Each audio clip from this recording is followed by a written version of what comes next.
you've got to feel sorry for Victorians, right? Their choice at the election is, not that there's an election coming up, but I'm saying their choice of political parties is this just... The bloke running off to China or the bloke running off at the mouth. So Daniel Andrews' trip to China, I mean, his office has released the people he's met with today. One of the groups looks like it's a United Front organisation that Mike Pompeo tore up an agreement with, the former United Secretary of State. How outrageous is this? But also, what about the fact, I can't possibly take any of the media with me because I'm so busy, I will be in meetings, that's why you're not there.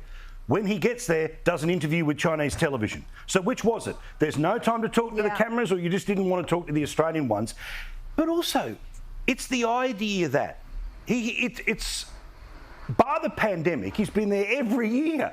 That he's been the Premier every year. Yeah. The sort of suck-up job in the interview. But welcome to 2023 politics, when what annoys people is about the Liberal Party's stance on a woman who went to a Let Women Speak rally versus the bloke who's going cap in hand back to China. Yeah, and Gemma, you know, he was asked if he was going to raise the case of Cheng Lei. This is the Australian journalist still detained. He said that wasn't appropriate for him to raise. I'm sorry, there is an Australian journalist still locked up, still unable to see her children for years now, and he doesn't want to raise that when he's got a seat at the table, the first seat at the table since the pandemic?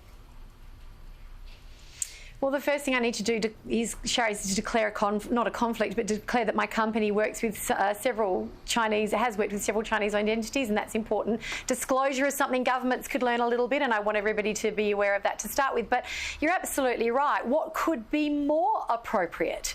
What could be more appropriate? Who does Daniel Andrews work for? And the other thing is, most of the Victorian media, not all, but most of the Victorian media have given him a free pass for the duration of his term as Premier, and he's just doing what a toddler does when they get away with murder.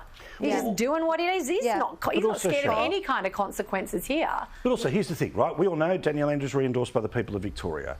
If this is what the people of Victoria want, then it's an insight into a frankly wrong decision. But there's no alternative. They don't have an alternative. Who wouldn't pick down Andrews over the bloke who kicks out a woman and now says she's on notice for just attending a rally? Who is the strategic genius who decides to have an internal Liberal Party conversation 2 weeks before a federal by-election that could well end up being, is that the bottom mark for the feds, or do they keep digging down? Duffy must be absolutely furious. Correct. He's got every right to blow up about it. Now,